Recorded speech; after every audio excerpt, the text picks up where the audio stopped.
अस्सलाम वालेकुम जी, welcome back. कैसे हैं आप सब? दुआ है कि आप सब बिल्कुल खैरियत से हों।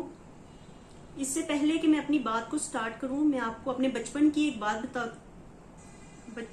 बात बताती हूं आपसे कि जब मैं बहुत छोटी थी, 7-8 साल की थी, तो ऐसे ही जब इस एज का बच्चा होता है तो कोई ना कोई बात उसके जहन में ठहर जाती है। इस तरह से एक बात मेरे जहन में ठहर गई कि हमारी फैमिली, मतलब हमारे रिलेटिव्स में से ही कोई खातून थी, तो वो मेरी अम्मी से बात कर रही थी और तब मैं उनके पास बैठी हुई थी।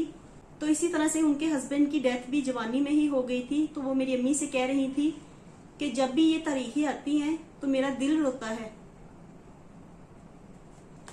और तब मैं उनके पास बैठी हुई थी और मैं ये बात सोच रही थी उनकी बात सुन के कि दिल कैसे रोता होगा, आंखें रोती हैं, दिल कैसे रोता होगा।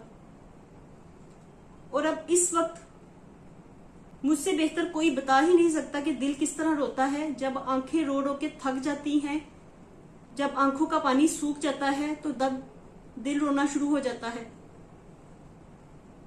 तो मैं ये बातें आप लोगों के साथ शेयर नहीं करना चाह रही थी, क्योंकि ये मेरी जिंदगी की ऐसी तल्ख बातें हैं जो मुझे हमेशा दुख ही देती हैं, जिनको मैं जब भी सोचती हूँ तो मेरे लिए ये बहुत दुखी बातें हैं जो मैं आप लोगों के साथ आज शेयर करूंगी। क्योंकि मेरा इंस्टाग्राम पूरा भर गया है। मैंने कल अपने हस्बैंड की याद में एक छोटी सी वीडियो बना के पोस्ट की थी और उस पर मुझे इस कदर ज्यादा मैसेजेस मौसूल हुए, आपने इतना प्यार दिखाया सबने, और मेरा इंस्टाग्राम इस वक्त फुल भरा हुआ है इस मैसेज के साथ कि आपके हस्बैंड को क्या हुआ, आखिर उन्हें हुआ क्या, वो इतने जवान थे, उनको क्या हुआ है, हमारे साथ ये भी तो शेयर करें कि उनको आखिर हुआ क्या, वो इतनी जवानी में कैसे चले गए। तो ये बात मैं आप लोगों के साथ शेयर करना जा रही हूँ। ये मेरे लिए आसान नहीं है, इसके लिए मैंने कितनी अपनी हिम्मत को इकट्ठा किया है।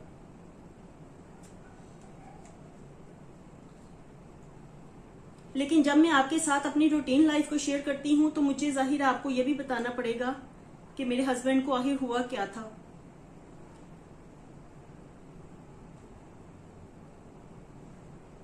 तो 3 अक्टूबर 2004 में हमारी शादी हुई थी और शादी के तकरीबन 8 साल तक हम लोगों ने बड़ी खुशगवार जिंदगी गुजारी। कोई इस तरह की बीमारी वाला सीन नहीं था। बिल्कुल मेरे हस्बैंड तंदुरुस्त थे, हेल्दी थे और वो अपने आप को इस कदर ज्यादा मेंटेन रखते थे कि उन्हें देख के बिल्कुल लग ही नहीं सकता था कि इस तरह की कोई बीमारी भी इन्हें हो सकती है। तो हमारी शादी के 8 साल तो बड़े हंसी खुशी गुजरे।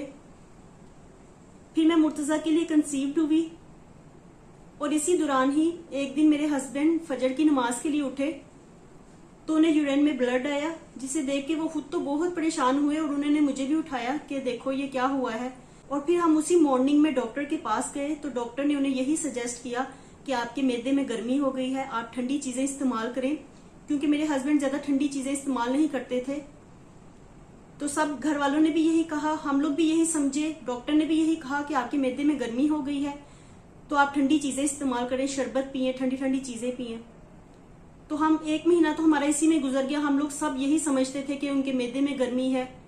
हम लोगों ने जितना भी हो सकता था उन्हें शरबत वगैरह, ठंडी चीजें, मुरब्बे, ये सब चीजें दी ताकि उनके मैदे की गर्मी खत्म हो जाए। लेकिन मुसलसल उन्हें यूरिन में ब्लड आता ही रहा।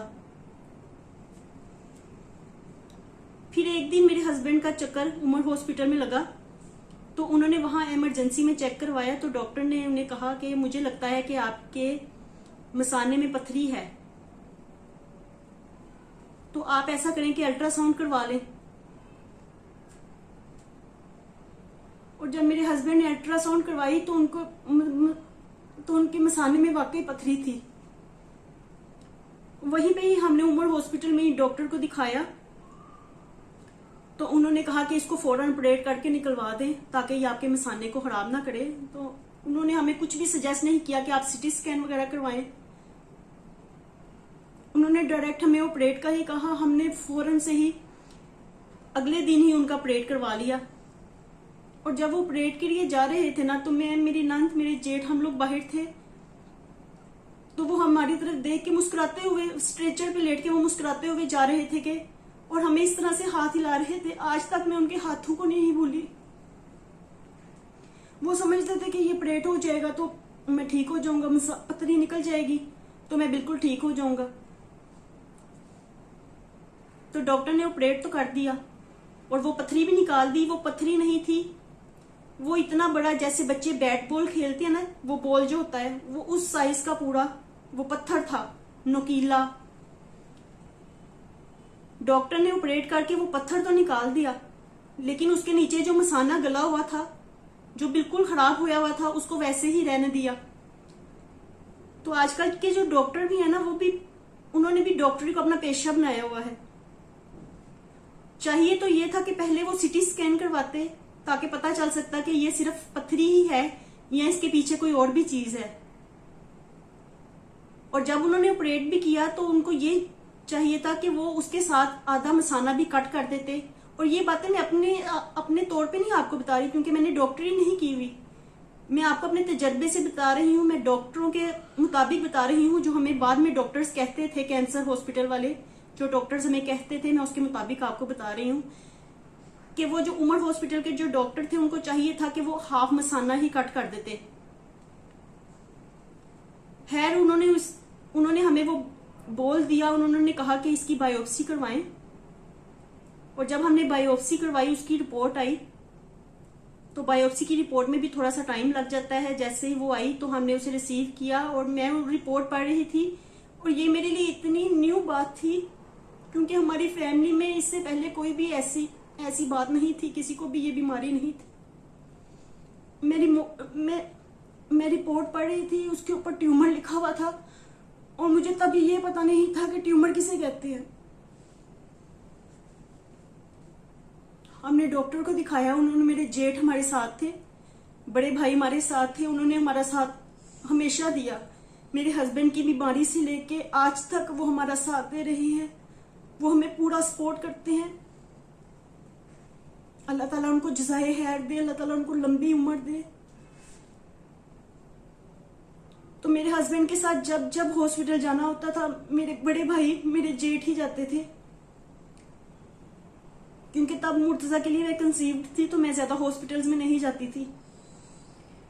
खैर हमने डॉक्टर को दिखाया तो उन्होंने हमें कहा कि आप ऐसा करें। हमें तो उन्होंने ना बताया, क्योंकि हम दोनों, मेरे हस्बैंड का भी बहुत ही, मतलब वो नरम दिल के थे, वो ज्यादा सख्त मिजाज के नहीं थे, नरम दिल के, हंसने हंसाने वाले थे। जब भी वो घर में आ जाते थे ना, तो ऐसा लगता था जैसे रौनक हो गई है हमारे घर में।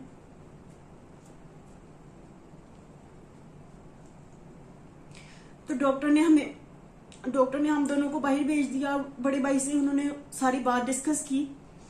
तो जैसे बड़े भाई बाहर आए तो हम दोनों उनकी तरफ देखने लग गए कि पता नहीं डॉक्टर ने क्या कहा होगा। तो उन्होंने आके ना अपने भाई की तरफ देखते हुए कहा कि तुम फिक्र ना करो, तुम ठीक हो जाओगे। खैर उसके बाद सिलसिला शुरू हुआ हॉस्पिटल्स के चक्कर लगाने का। सबसे पहले तो बड़े भाई उनको लेके शौकत हनम गए। वहां पे वॉक इन में जाते हैं, अपनी डिटेल्स वगैरह बताते हैं। मैं वहां पे कभी नहीं गई। वहां पे जो जिन्होंने डिटेल वगैरह लिखनी थी, उन्होंने मेरे हस्बैंड से पूछा कि आपको कैंसर है। तो मेरे हस्बैंड ने फौरन कहा नहीं, मुझे कैंसर नहीं है, और वापस आ गए। ये कह के ना उनको वापस आ गया। आके बड़े भाई से कहा कि वो मुझे अंदर इस तरह कह रहे हैं कि आपको कैंसर है। तो भाई ने कहा तुम फिक्र ना करो, मैं जाके तुम्हारी वहां पे सारी हिस्ट्री लिखवा के आता हूँ। उनको पता नहीं है, उन्होंने वैसे ही तुम्हें कह दिया होना, क्योंकि वो इतने नरम दिल के थे, वो हर बात को फील कर जाते थे। खैर वहां की शौकत खानम के डॉक्टर से हमने कंसल्ट किया। वहां के बड़े डॉक्टर हैं, डॉक्टर उस्मान, इमरान खान साहब के कजन है वो। तो उनसे हमने राब्ता किया। मैं नहीं गई थी वहां पे, मेरे जेठ और मेरी बड़ी नंद गई थी मेरे हस्बैंड के साथ, क्योंकि मैं आपको बार बार बता रही हूँ कि तब मैं मुर्तजा के लिए कंसीव्ड थी, मैं हॉस्पिटल में ज्यादा जाती नहीं थी। तो उन्होंने मेरे हस्बैंड से यही कहा कि तुम ना ऐसा करो कि तुम इसको समझो कि ये तुम्हारा जो मसाना है ना, ये तुम्हारा हेडक्वार्टर है, बीमारी का हेडक्वार्टर है। इसको तुम उड़ा दो, उसके बाद तुम ठीक हो जाओगे। जो बाहर एक दो फौजी भी होंगे, जो बाहर कैंसर के एक दो जरे होंगे, उनको हम कीमोथेरेपी से ठीक कर देंगे। तो वो उस वक्त इतने ज्यादा यंग थे कि वो इस बात के लिए मेंटली तौर पे तैयार नहीं थे कि मैं इतनी यंग एज में इस तरह अपना मसाना निकलवा दूं, क्योंकि मसाना निकलवा के उनको बाहर, जिस्म के बाहर पेट पे एक बैग सा लग जाना था। तो वो इस बात के लिए राजी नहीं थे। उन्होंने वहीं डॉक्टर उस्मान खान से कहा कि उन्होंने वहीं उनसे कहा कि मेरे बच्चे छोटे छोटे हैं। तो डॉक्टर ने कहा कि इस वक्त तुम अपनी सोचो, जिन बच्चों के माँ बाप नहीं होते ना वो जिंदगी में ज्यादा कामयाब होते हैं। तुम इस वक्त अपनी सोचो, अपनी जान को अजीज रखो। तो मेरे हस्बैंड बस उनको वो ना सख्त बात किसी से करते थे, ना ही सुन सकते थे। और वो चाहते भी ये थे कि पहले मैं अपने बीमारी का इलाज करवाऊं, कैसे स्टार्टिंग में मैं अपने जिस्म का हिस्सा इलादा कर दूं। इसके बाद फिर हमारा चक्कर अनमोल हॉस्पिटल में लगा। तो वहां पे डॉक्टर ने यही सजेस्ट किया कि मैं आपका इलाज पहले कीमोथेरेपी से करूंगी, तो मुझे उम्मीद है कि आप ठीक हो जाएंगे। क्योंकि वो इतने यंग थे, हेल्दी थे, वो उनके देख के लगता ही नहीं था कि ये बीमारी उनका कुछ बिगाड़ सकेगी। है कीमोथेरेपी के सेशन स्टार्ट हुए, 2 कीमो लग गए थे उनको, 2 कीमो सेशन हो गए। उसके बाद मुर्तजा हमारी जिंदगी में आया। और मेरे हस्बैंड तब इतना ज्यादा परेशान रहते थे, इतना ज्यादा दुखी रहते थे। तो जब मुर्तजा आया हमारी जिंदगी में तो मेरे हस्बैंड को दूसरा कीमो का सेशन लगा था। तो हॉस्पिटल में मेरे हस्बैंड ने मुर्तजा को गोद में लेके कहा कि ऐसे लगता है हमारी जिंदगी में ठंडी हवा का झोंका आ गया, इतने गमों में हमारा बेटा आया है, ऐसे लगता है जैसे ठंडी हवा का झोंका आ गया हो।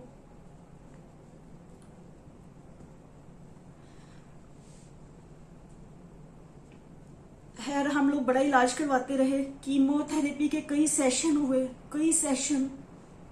और कीमोथेरेपी का सेशन इतना सख्त होता था कि 1 हफ्ता तक उनसे कमजोरी की वजह से उठा नहीं जाता था बिस्तर से। लेकिन वो फिर भी हिम्मत करते थे।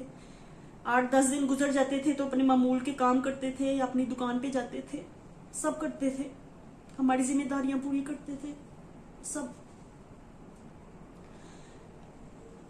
फिर हमने बहुत इलाज करवाया। उनको ब्लैडर ट्यूमर था। उनको ट्यूमर की इतनी रेयर किस्म थी कि वो डॉक्टर कहते थे कि ये तुम्हें किस तरह लग गया है। ये उन बंदों को लगता है जिनकी एज 65 साल से अबव हो, बूढ़े लोगों को ऐसा कैंसर होता है, तुम्हें किस तरह लग गया ये। हम लोग खुद भी हैरान होते थे कि ये किस तरह इतना सफाई वाला, मतलब उनकी नेचर बहुत पाक रहने वाली थी, नमाज के पाबंद थे वो। उन्होंने इतनी बीमारी में भी मैंने उन्हें कभी नमाज छोड़ते हुए नहीं देखा। दर्द की वजह से उनका बुरा हाल हो या कीमोथेरेपी की वजह से उनको बहुत ज्यादा कमजोरी हो, उन्होंने नमाज वगैरह नहीं छोड़ी, उन्होंने कुरान पढ़ना नहीं छोड़ा।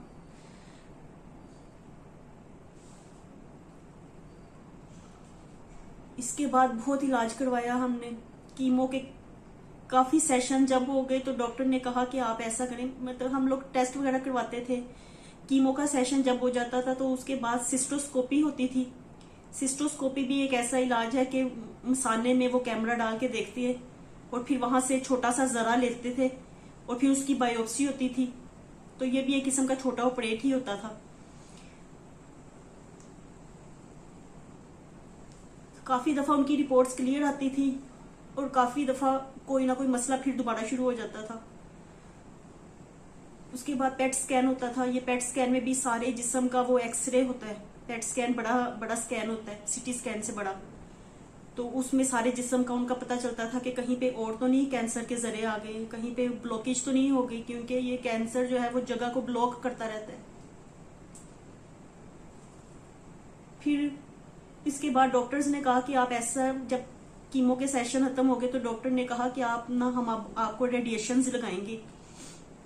तो रेडिएशंस भी हमने लगाई। रेडिएशंस 45 रेडिएशंस लगी मेरे हस्बैंड को। और वो हम सुबह सुबह जाते थे 7 बजे के करीब। इसके बाद से मैं, जब मुर्तजा डिलीवर हो गया तो उसके बाद से भी मैं अपने हस्बैंड के साथ जाना शुरू हो गई थी हॉस्पिटल्स में। और हमारे बड़े भाई, मेरे जेठ हमारे साथ जाते थे। उन्होंने अपने भाई का कभी भी साथ नहीं छोड़ा। वो अब तक हमारा भी साथ दे रहे हैं बड़ी अच्छी तरह से। हमारी जिंदगी को वही संभाले हुए हैं अल्लाह ताला के बाद। अल्लाह ताला ने उनको हमारे लिए वसीला बनाया हुआ है। अल्लाह ताला उनको सदा हमारे सर पे सलामत रखे और उनको जज़ाए खैर दे। वो हमारे साथ बहुत ताउन कर रहे हैं, वो हमें बहुत सपोर्ट कर रहे हैं।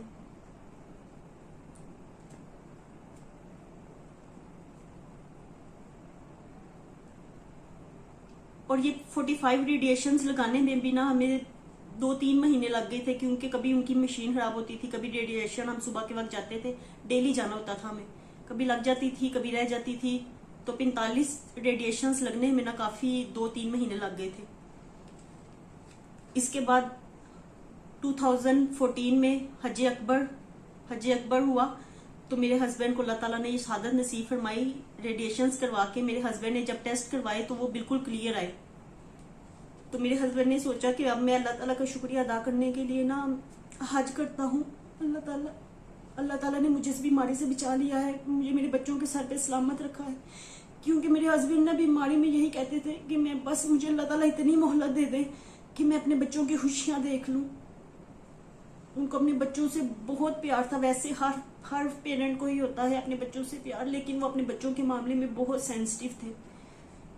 वो मेरे लिए भी मेरे हस्बैंड नहीं थे, मेरे दोस्त थे।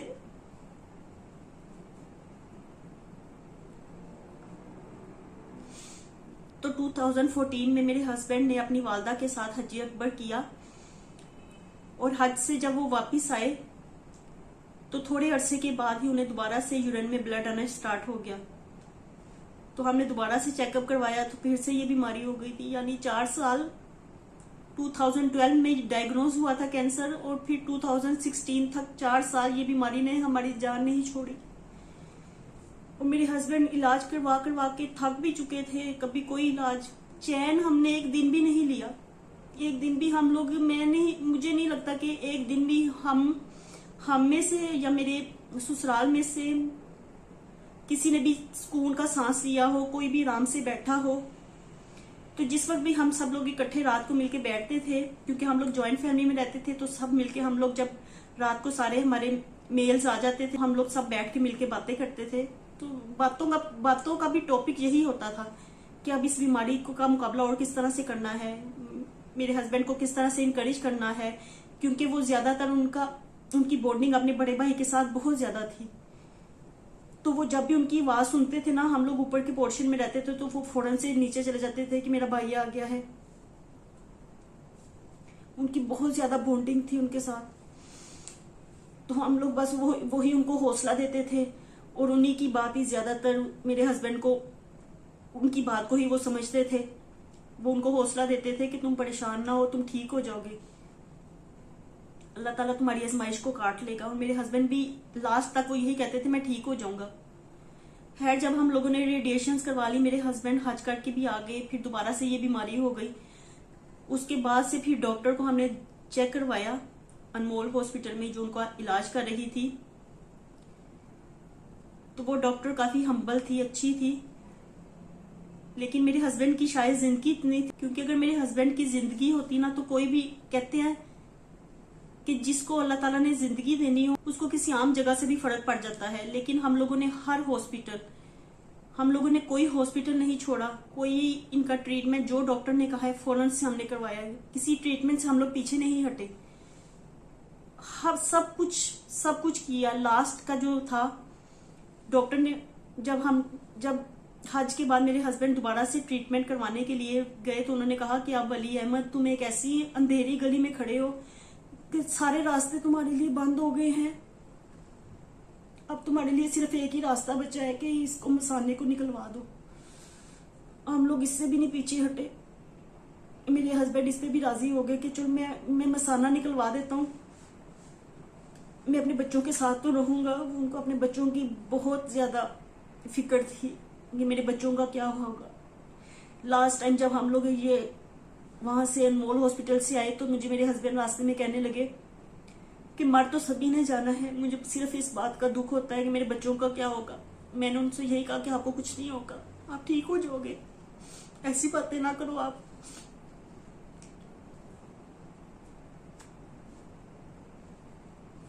खैर, हमने फिर शौकत खानम की डॉक्टर से, डॉक्टर उस्मान खान नहीं थे, वो कोई और डॉक्टर थे, उनसे हमने होराइजन हॉस्पिटल है जोहर टाउन में, वहां पे वो भी बन रहा था, तो वहां पे हमने वहां के डॉक्टर से, डॉक्टर इरफान, उनसे हमने ऑपरेट करवाया। उन्होंने मसाना वगैरह जितना हो सकता था उन्होंने निकाला, क्योंकि रेडिएशंस की वजह से ना मसाना जाके हड्डियों के साथ चिपका हुआ था। तो जितना भी हो सका मसाना उन्होंने निकाला, लेकिन कुछ रह गया था अंदर ही। और उस ऑपरेट करवाने के 2 महीने बाद ही फिर मेरे हस्बैंड नहीं रहे।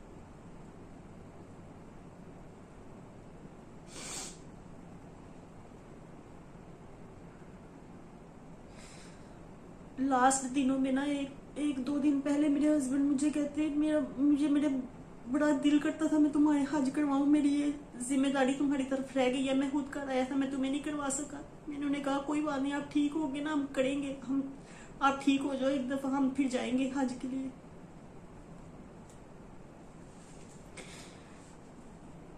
इस बीमारी ने उनका इतना ब्लड उनको लगवा, हम जब भी ट्रीटमेंट करवाने के लिए जाते थे उन्हें खून की बोतलें लगती थी। हमने कितनी ज्यादा ब्लड उनको कितना अरेंज करवाते थे, मेरे बड़े भाई करवाते थे अरेंज, ब्लड उनको लगता था। उनका हेमोग्लोबिन 6 पे चला गया था। डॉक्टर उन्हें यही कहते थे कि तुम चल फिर कैसे लेते हो, तुम्हें चक्कर नहीं आते, तुम गिरते नहीं हो। हम आज भी यही बात याद कर रहे थे। वो मेरे हस्बैंड कहते थे नहीं, मुझे फील भी नहीं होता, मैं अपने शॉप पे भी जाता हूँ, सारे काम भी करता हूँ। तो अल्लाह ताला ने उनको इतनी हिम्मत दी हुई थी कि लास्ट तक उनको नहीं लगता था। वो जब भी अनमोल हॉस्पिटल में जब भी बोर्ड मीटिंग होती है पेशेंट्स के लिए, तो हम लोग वहां पे उनको लेके जाते थे। बड़े भाई होते थे, मैं होती थी, साथ मेरे हस्बैंड होते थे। तो वहां पे डॉक्टर्स पूछते थे कि आप में से पेशेंट कौन है। उनको जज ही नहीं होता था कि पेशेंट कौन है। और जब एक दफा मेरे हस्बैंड वहां पे खड़े होते थे ना बोर्ड मीटिंग में कि मैं पेशेंट हूँ, तो सारे लोग उनको मुड़ मुड़ के देखते थे। सारे वहां के डॉक्टर्स जो होते थे, वहां के जो स्टाफ होता था, वो सारा उनको मुड़ मुड़ के देखता था कि ये पेशेंट है। वो लगता ही नहीं था कि वो पेशेंट है, लास्ट तक लगता नहीं था। और मेरे हस्बैंड को के साथ मेरी बड़ी नंद भी जाती थी। मेरे हस्बैंड की बीमारी के दौरान ही उनकी डेथ भी हार्ट अटैक से हो गई। 2016 में 5 अक्टूबर मेरे हस्बैंड हमारा साथ छोड़ के, हमें रोता छोड़ के चले गए।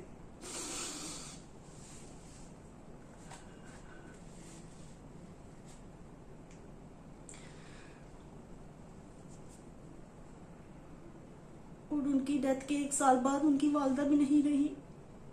मेरी फूफो थी, वो भी नहीं रही। ये बीमारी जीत गई। हम लोग इतना स्ट्रगल करके भी हार गए।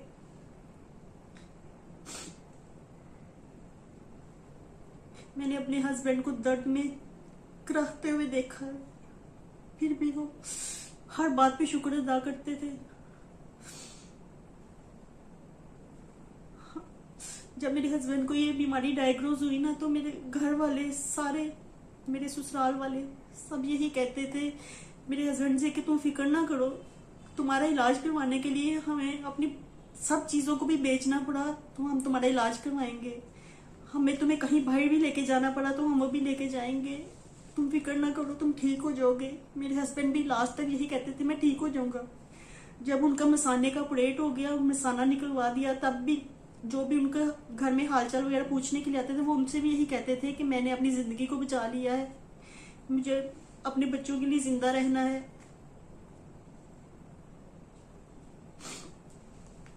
ये सब बातें मैं आप लोगों को इसलिए बता रही हूँ क्योंकि कल वो छोटी सी वीडियो डालने के बाद इतने ज्यादा मुझे मैसेजेस मिल रहे थे कि ये इतने यंग है, आपके हस्बैंड हुआ क्या, इनको कब ऐसे हुआ, आखिर क्या बीमारी इनको हुई जो ये नहीं रही, इतने जवान है, ये सब हैरान थे। तो इसलिए मुझे आज ये छोटी सी वीडियो आप लोगों के लिए बनाना पड़ी है।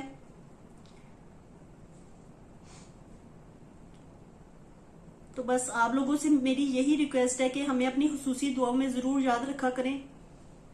ये दिन जो चल रहे हैं ना, ये बहुत ज्यादा मेरे लिए दुख वाले दिन है क्योंकि ये इन दिनों में सारी बातें, वैसे तो साल का कोई भी दिन ऐसा नहीं होता जब मैं अपने हस्बैंड को मिस ना करूं, मेरे बच्चे अपने फादर को याद ना करें। इंसान को ना, इंसान बेबस है। बाप की कमी, ऐसी कमी है मेरे बच्चों की जिंदगी में जो पूरी नहीं हो सकती। मेरे बच्चों को वो कमी रुलाती है अपने बाप वाली। अपने बाप के बाद बिल्कुल वो, आप लोग मुझसे कहते हैं कि अपने बच्चों को वीडियो में लाया करें, वो कैसे बातें करते हैं, कैसे हंसी मजाक करते हैं। मैं आप लोगों को आज यहाँ पे ये भी बताती चलूं कि मेरे बच्चे बिल्कुल खामोश रहते हैं। वो ना ज्यादा हंसी मजाक करते हैं, ना उछल कूद करते हैं। वो बस एक जगह पे, जहाँ पे मैं उनको सारा दिन भी बिठाई रखूंगी ना, वो अब माशाल्लाह बड़े हो रहे हैं। जब मेरे हस्बैंड की डेथ हुई थी आज से तकरीबन 5 साल पहले, तो तब मेरे बच्चे छोटे छोटे थे। मुर्तजा बिल्कुल 3 साल का था,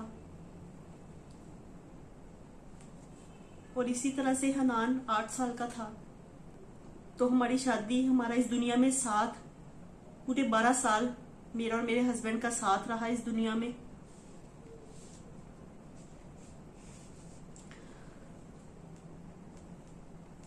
बस आप लोग हमें अपनी खुसूसी दुआओं में जरूर याद रखा करें। और अब इसके बाद मैं इस टॉपिक पे वीडियो नहीं बनाऊंगी, क्योंकि ये बातें शेयर करते हुए मेरा दिल रोता है। आंखें तो चाहे रो रो के शायद थक गई है। मैं अपने बच्चों के सामने ज्यादा रोती भी नहीं, क्योंकि अगर मैं रोऊंगी ना तो वो मेरी शक्ल देखती है, फिर वो कल से मेरी बार बार मेरी आंखों की तरफ देखती है कि कहीं हमारी माँ रो तो नहीं रही। फिर इसलिए मैं उनके सामने रोती नहीं हूँ, क्यों, वो मेरे बच्चे मेरी हर वीडियो देखते हैं, और कल से अब तक वो कितनी दफा हमारी वीडियो देख चुके हैं। तो इसलिए ये ऐसी वीडियो अगर मैं बनाऊंगी तो वो मेरे लिए भी दुख के बाइस है। ये सारी बातें याद करना, आप लोगों के साथ शेयर करना, ये आसान नहीं है मेरे लिए। ये मुझे दुख देती हैं और मेरे बच्चों को भी दुखी करती हैं। तो इसलिए मैं अपना कंटेंट वही रखती हूँ जो आप लोगों को पसंद आ सके, थोड़ा सा एंटरटेन हो सके, ताकि वो वीडियोस जब हम भी बाद में देखें तो हमें भी अच्छा लगे, हम भी एंटरटेन हो। बस जिंदगी में जो चल रहा होता है मैं आपके साथ वही शेयर करती हूँ, और आजकल मेरी जिंदगी में ये चल रहा है, मेरे लिए ये दुख के दिन चल रहे हैं, तो मैंने ये भी आपके साथ शेयर कर दिए हैं।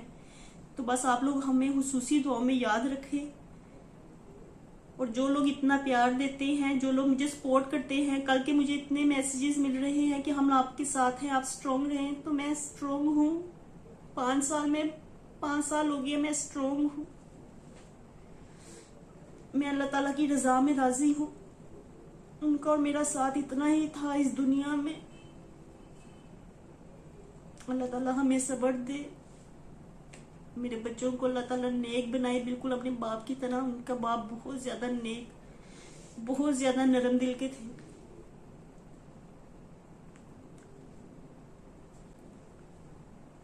तो आपसे मैं लेती हूँ इजाजत।